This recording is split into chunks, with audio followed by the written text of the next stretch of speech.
င်္ဂလာပါကျွန်တော်တို့ Blue Star ပဲဖြစ်ပါတယ်ဒီနေ့မှာတော့ကျွန်တော်တို့ Microsoft server ထောင်နေနဲ့ကျွန်တော်တို့အဲဒီ server ထဲမှာ mod တွေထိုင်နေကိုကျွန်တော်ရှင်းပြပါပြပါတယ်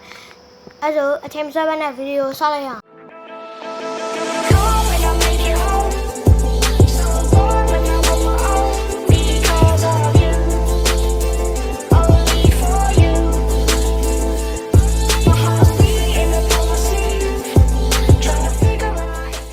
ကျွန်တော်အရင်ကပထမနေတဲ့ကိုကမှာအတန်းလို့ရှာလိုက်မယ်ကျွန်တော်ဒီမှာအတန်းလို့ရှာပြီးဆိုရင်အထိုက်ဆုံးမှာပေါ်လာဟောင်းနှိပ်လိုက်မယ်ကျွန်တော်ပြီးရင် play ကိုနှိပ်မယ်ပေါ့ play နှိပ်ပြီးဆိုရင်ကျွန်တော် server ထားပြီးမှအဲ့ဒါကိုဝင်လိုက်မယ်ဝင်ပြီးဆိုရင်အဲ့နေရာကျွန်တော်မှားလို့လား bro sorry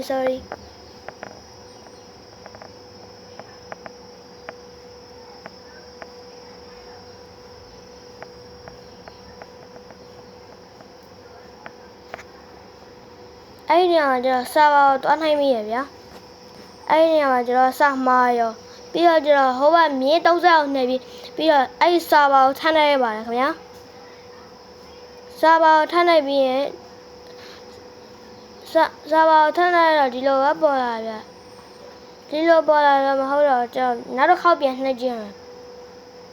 နောက်တစ်ခေါက်3ခါတော့မြင်လားဒါဆိုကျွန်တော်ဒီထဲမှာရောက်လာပြီရောက်ဒီ server ထဲကိုရောက်လာပြီဆိုရင်အောက်ကိုနည်းနည်းပေါ်ကြည့်ရမယ်ပြီးရင်ကျွန်တော် option တွေကိုပြန်သွားမယ် option နဲ့သွားပြီးရင်ကျွန်တော်ဒီမှာလူပတ်ကျွန်တော်အရင်ဆုံးအောက်မှာ resource ဘတ်တွေပါတယ်ကိုထည့်ချင်တဲ့ဟာထည့်ပေါ့နော်ကျွန်တော်တော့ဘာမှမထည့်တော့ဘလို့ရှင်းပြရဆိုဥမာနည်းနည်းကျွန်တော်အောက်မှာကိုချမ်းတာထည့်ပြီးရင်ကျွန်တော်Java ပြပါပြကိုတို့Java ပြပါပြဘော browser ဆိုရင် browser ရေးပြီးတော့နော်အဲ့မှာတော့ Java 21ယူလိုက်မှာ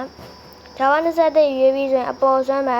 ပြီးရင်ကိုထည့်ချင်တဲ့လူဦးရေဘယ်လောက်အကန့်အသတ်နဲ့လောက်ရမှာပေါ့နော်